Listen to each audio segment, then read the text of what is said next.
টেনশনে ছিলাম যে কিভাবে এই সব কিছু একা হাতে গুছিয়ে তুলব। এত কাজ কিভাবে আমি একা একা করব। এক বাড়ি থেকে আরেক বাড়িতে আসার জার্নিটা এতটাও কিন্তু সহজ ছিল না, আমার জন্য অনেক কঠিন একটা ব্যাপার ছিল। কারণ কোনোদিন এসব করিনি আমি, এক বাড়ি থেকে আরেক বাড়িতে কোনোদিন এইভাবে এখন পর্যন্ত আমার লাইফে এরকম হয় নাই। একা হাতে এই সিচুয়েশনে আমি এখন পর্যন্ত পড়ি নাই। তো যাই হোক, আল্লাহ সহায় থাকলে আর নিজের মনে সাহস থাকলে কিন্তু সব কিছুই হয়। তো যাই হোক, দেখো আমার ঘরে কিন্তু একটা একটা করে সব ফার্নিচার আমি গুছিয়ে তুলতেছি। আর যে কয়টা ফার্নিচার আছে সব কিছুই কিন্তু আনা শেষ, জাস্ট এই গডরেজটা বাকি ছিল, আলমিরাটা। তো এটাও কিন্তু আমরা নিয়ে আসছি কালকা। তো এটাই আজকে আমি সুন্দর মতো গুছিয়ে তুলব। তো সেই ভিডিওটা আজকে তোমাদের সাথে আমি শেয়ার করব। আর আমার চুড়িদার, কুর্তি, চাদর, তারপরে শাড়ি সব কিছু আজকে তোমাদেরকে আমি দেখাবো। কতগুলা আমার শাড়ি, কতগুলা কুর্তি, কতগুলা চুড়িদার, এগুলা কিন্তু আজকে আমি তোমাদেরকে দেখাবো। একদম একটা একটা করে দেখাইতে পারবো না, তারপরেও যতটুকু পারি দেখাবো। আর এই গডরেজটার ভিতরে এত ময়লা হয়ে গেছিলো, একদম পরিষ্কার করে মুছে নিলাম আগে। তারপরে দেখো সব কাপড় চোপড়গুলা গুছিয়ে নেওয়ার জন্য একদম পরিষ্কার করে একদম চকচকা করে নিলাম। আর একটা করে পেপার পেরে নিচ্ছি।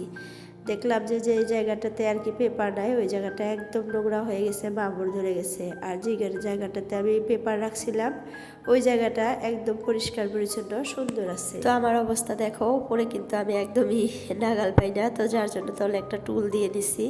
দিয়ে তারপরে সবার উপরে দেখো আমার যে ঠান্ডার কাপড়গুলো আছে, উলের কাপড়, সোয়েটার, কোট, এগুলো রাখতেছি। আর তার তলেরটাতে আমার শাড়িগুলো রাখতেছি। তো এই যে শাড়িগুলো কিন্তু এটা আমার বিয়ে হয়ে আসার পরে তোমাদের ভাইয়া নিয়ে আসা দিছিল। আর এই যে ব্লু কালারের যে শাড়িটা দেখতেছো, এটা আমার বড় জায়ের মা দিছিল আমাকে আর কি, বিয়াতে দিছিল গিফট। তো এই শাড়িটা আমার কাছে অনেক ভালো লাগে, আর পরলেও কিন্তু অনেক সুন্দর লাগে দেখতে। আর আমি বিয়ে হয়েই এই শাড়িটা পরে 2-3টা বিয়া খাইছিলাম আর কি, ভালো লাগছিল শাড়িটা। আর এই যে শাড়িটা, এটা আমি অনলাইন থেকে আনছি, আর এটা তোমাদের ভাইয়া কিনে দিচ্ছে একটা বিয়াতে। আর এই শাড়িগুলো কিন্তু অনেক আর কি ভালো কোয়ালিটির শাড়ি। আর এটা কিন্তু আমার বিয়ের শাড়ি, দেখো একদম টুকটুকে পিঙ্ক কালার। আর এই যে শাড়িটা দেখতেছে, এটাও তোমাদের ভাইয়া কিনে দিচ্ছে। এই শাড়িটার প্রাইস দিছিল 1800 টাকা। সবগুলো শাড়ি 1800, 2000, 2200 এরকম করে আছে। জাস্ট অনলাইন থেকে যে আমি শাড়িটা আনছিলাম ওইটা 800 টাকার মতো নিছিল। তারপরে এই যে একটা দেখতেছে, এটা কিন্তু কুর্তি। তো যাই হোক, এখন আমি কুর্তিগুলা, চুড়িদারগুলা রাখবো। সবার উপরে রাখলাম উলের কাপড়গুলা, তারপরে রাখছি শাড়িগুলা। এটাও একটা শাড়ি, এটা আমি অনলাইন থেকে আনছিলাম। এটার দাম নিয়েছিল 3000 টাকার মতো, অনেক দামি ছিল শাড়িটা। নেটের একটা শাড়ি, রেড কালার, তারপরে গোল্ডেন কালারের কাজ করা ছিল। এটাও একটা বিয়ার জন্য আনছিলাম। তো বিয়ে খাইছি একটা করে, আর একটা করে শাড়ি আনছি এরকম। এখন কিন্তু আর ওরকম করে কাপড় কেনা হয় না আমার, আগে কিন্তু অনেক কাপড় চোপড় কিনতাম আমি। আর আজকে তোমাদেরকে দেখাই দিব আমার কাপড়গুলো সুন্দর করে ভাঁজ করে, তারপরে তোমাদেরকে আর কি ডিটেলসে দেখাবো কোন জায়গায় কোন কাপড়টা রাখলাম। আর এত তাড়াহুড়ো করে এই কাজগুলো করছি আপুরা, কি আর বলবো। তারপরেও যে একটু একটু করে ভিডিও ক্লিপ রাখছি তোমাদের সাথে শেয়ার করার জন্য, এটা আমার জন্য কিন্তু অনেক কষ্টকর হয়ে গেছিল। কারণ এই কাজগুলো একা হাতে সামলাইতে আমি একদম হিমশিম খেয়ে গেছিলাম। আর একটা আপু তো আমাকে বলছে যে আপু তোমার এত কাজ দেখে আমার ভয় লাগতেছে। আসলে আপু আমারও ভয় লাগছে, প্রথম প্রথম আমিও ভয় পাইছিলাম। এখন যখন সব কিছু গুছানো হয়ে গেছে, এখন কিন্তু আমার ভালোই লাগে। তো যাই হোক, অনেক আপুরাই এর আগের ভিডিওতে আমার হোম ট্যুরটা চাইছে আর কি। তো দেখাবো, আমি ভাবছি যে একটু ভালো করে গুছিয়ে নেই ঘরটা, এখনও ভালো করে গুছানো হয় নাই। সব কিছু গুছিয়ে পর্দা সর্দা লাগিয়ে তারপরে আমি হোম ট্যুরটা তোমাদের সাথে শেয়ার করতে চাইছি। কারণ পর্দা লাগানো হয় নাই আমার ঘরে এখনও, জাস্ট খালি পর্দার ইয়াগুলো লাগাইছি কালকা। তো পরের ভিডিওতে দেখতে পারবা হয়তো।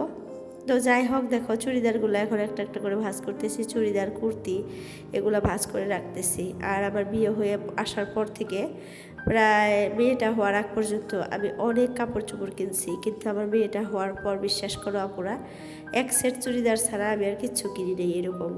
এই যে চুড়িদারটা যে দেখতেছ, এই চুড়িদারটাই কিন্তু আমার মেয়ে হওয়ার পর তোমাদের ভাইয়া আমাকে কিনে দিছিল প্রায় 2000 টাকার মতো দিয়ে। আর সব চুড়িদারে, যেগুলো কিন্তু সব চুড়িদার, এগুলো আমি বিয়ে হয়ে আসার পর থেকে আর কি কিনছিলাম।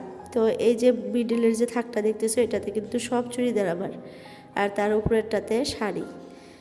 তো যাই হোক, এখন কিন্তু অনেক রাত হয়ে গেছে। অনেক রাতে আমি তোমাদের সাথে ভয়েসটা শেয়ার করতেছি। তো আমি ভাত টাত খেয়ে নিছি, এখন প্রায় 11টার মতো বাজে।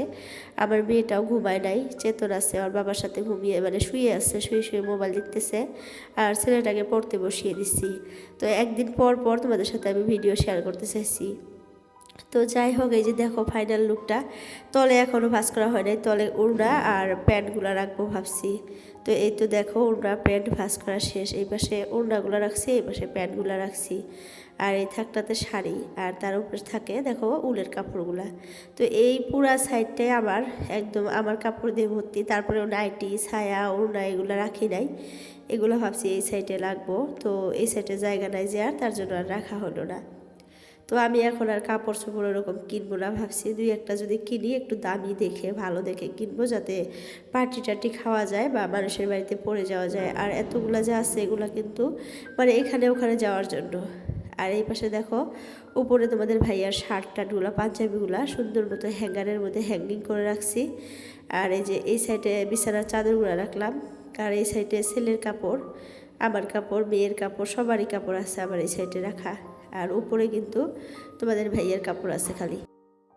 আর আপুরা, আমার শরীরটা এত পরিমাণে অসুস্থ হয়ে গেছে এই কয়দিনে, কি আর বলবো, এত কাজকর্ম করে তার উপরে আবার ট্যাঙ্কির পানি দিয়ে গোসল করি প্রত্যেকটা দিন। এত সর্দি লাগছে, এত ঠান্ডা লাগছে। আবার মিডিলে কিন্তু ঠান্ডাটা আবার একদমই সেরে গেছিলো, ভালো হয়ে গেছিলো। আবার ঠান্ডা লেগে গেছে, কারণ এই যে ট্যাঙ্কির পানি দিয়ে, ঠান্ডা পানি দিয়ে প্রত্যেকদিন গোসল করি। কারণ ডাইরেক্ট মোটরের পানি দিয়ে গোসল করার পরিস্থিতিটা এখানে নাই। ঘরের ভিতরে বাথরুম, যেহেতু পাইপ দিয়ে পানি আনাটা একটু কষ্ট হয়, তার জন্য আনাও হয় না। তাড়াহুড়ো করে ট্যাঙ্কির পানি দিয়ে গোসল করি। আর এই যে অবস্থা হয়ে গেছে আমার। তো দেখো এই পাশটাও কিন্তু সুন্দর মতো গুছিয়ে নিলাম। কমেন্টে জানাবা কেমন হয়েছে। অনেক তাড়াতাড়ি করে কিন্তু গুছাইছি, তারপরেও দেখতে ভালোই লাগতেছে, মাশাআল্লাহ খুব সুন্দর হয়েছে। আমি চাইলে কিন্তু আরও সুন্দর করে গুছাইতে পারতাম, কিন্তু আমার সময় নাই, একদম সময় কম। প্রায় আধা ঘন্টা সময়ের মধ্যে আমি এই গডরেজটা এইভাবে সাজিয়ে নিলাম। তো অল্প সময়ের মধ্যে আর কি সাজানো, তারপরেও কিন্তু ভালোই হয়েছে। তো যাই হোক, এই যে আমার আব্বুটা খালি দৌড়াদৌড়ি করতেছে। আর এই পাশে দেখো আমার সিঙ্কটা আজকে ফিটিং করা হইতেছে, যে ট্যাপগুলো সব কিছু আর কি ফিটিং করে দিতেছে। আর ফিটিং করতে বসে মিস্ত্রি ভাইয়ার একদম নাজেহাল অবস্থা, কারণ এইরকম সিঙ্কগুলো এখন পর্যন্ত আমাদের এখানে মানুষ অতটা ব্যবহার করে না। মাঝে মধ্যে আনে এরকম, যেমন আমরা আছি আর কি, ভালো লাগলে আনে। আর সবাই কিন্তু নর্মাল সিঙ্কগুলা যে আছে ওগুলাই ব্যবহার করে। তো এই ভাইয়াটা হাসতেছে আর বলতেছে কোথায় কি লাগাবো বুঝতেছি না। তো যাই হোক, তারপরেও লাগাইতেছে, তারপরে কিন্তু লাগানো হয়ে গেছিলো। তো আমি কিন্তু ফাইনাল লুকটাও তোমাদের সাথে শেয়ার করবো আজকে। সিঙ্কের পানি কোথায় দিয়ে কীভাবে বের হয় আজকে টুকটাক শেয়ার করবো, আর একদিন আবার ভালো করে শেয়ার করবো ভাবছি। তো যাই হোক, বলতে চাইছিলাম যে আমার ছেলের এক্সাম 4 ইউনিট টেস্ট আরম্ভ হয়ে গেছে। তো যার জন্য কিন্তু আমি এখন প্রত্যেক দিন রেগুলার ভিডিও দিতেও পারি, নাও পারি। যদি সময় পাই তাহলে দিব, আর না পারলে একদিন পর পর দেবো। আপুরা তোমরা খারাপ পেও না, একদিন পর পর আমার ভিডিওগুলো দেখবা। আর নতুন বাসায় আইছি যেহেতু, একটা একটা করে জিনিস গুছাবো, একটা একটা করে তোমাদের সাথে ভিডিও শেয়ার করবো। এখনও কিন্তু গুছানো কমপ্লিট হয়ই নাই। দেখো আমার কিচেনের কী অবস্থা, দেখছে একদম অবস্থা শেষ হয়ে গেছে। তো এইগুলো আবার পরিষ্কার করতে হবে এই রাতের মধ্যে আমাকে। এইভাবেই চলতেছে কয়দিন থেকে। তো যাই হোক, ভাইয়াটা সিঙ্কটা একদম সুন্দর মতো ফিটিং করে দিল।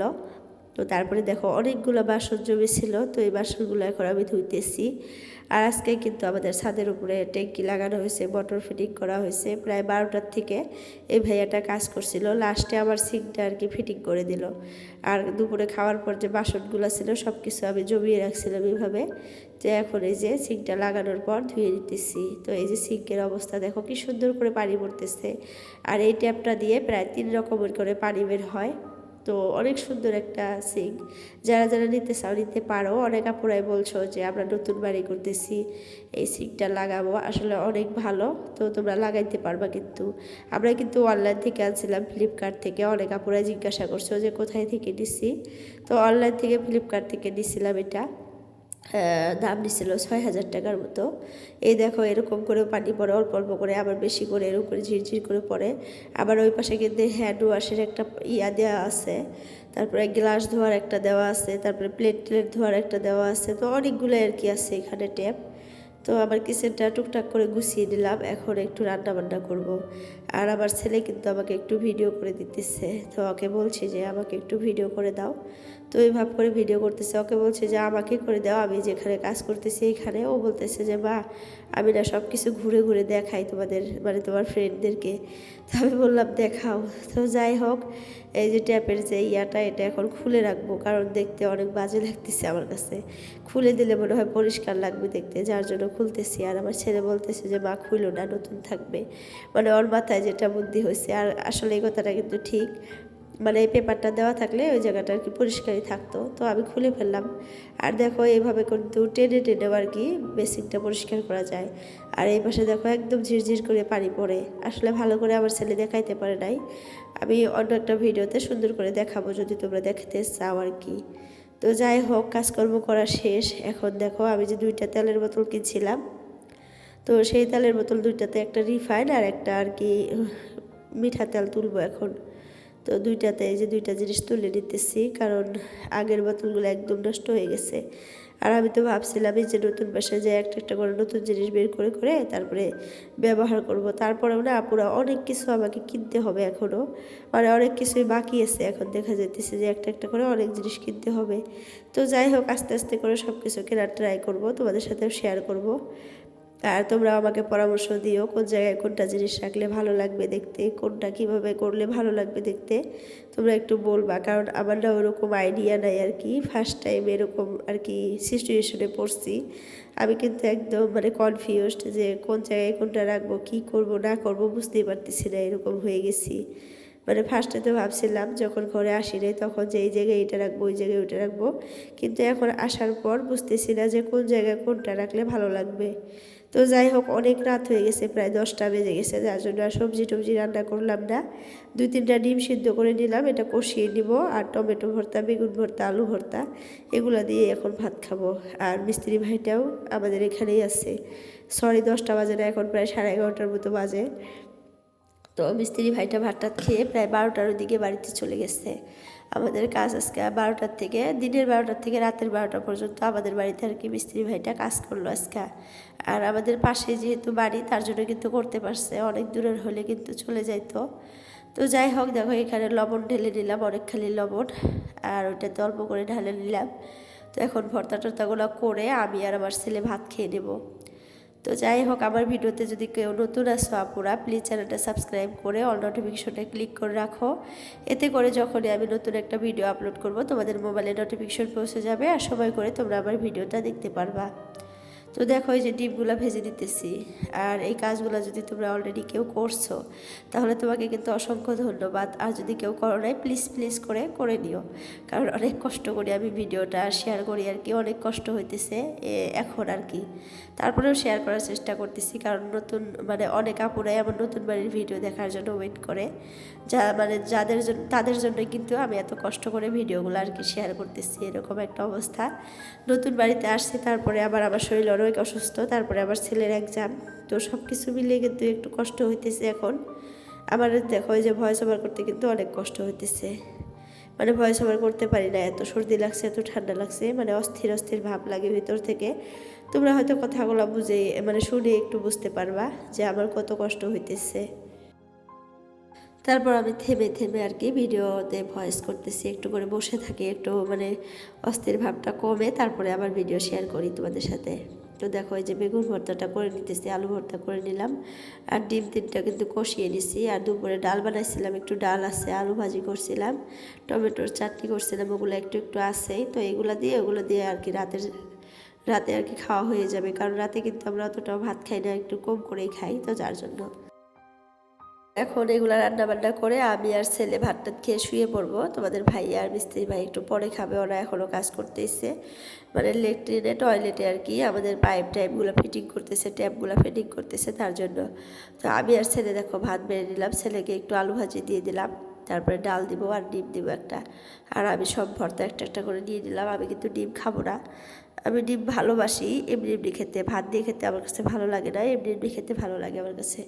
তো যার জন্য আমি ডিমটা এখন খাবোই না, কারণ ভাত দিয়ে খাইতে পারবো না, যেহেতু ভাত নিয়ে বসছি। তো ওদের জন্য রাখলাম আর আমার জন্য ভর্তা টর্তা নিয়ে নিলাম। তো এই যে দেখো ডাইনিংয়ে আমার ছেলে বসে বসে ভাত খাওয়ার জন্য। তো যাই হোক, আজকের জন্য ভিডিওটা এতটুকুই। সবার সুস্বাস্থ্য কামনা করে আজকের জন্য বিদায় দিলাম। আল্লাহ হাফিজ।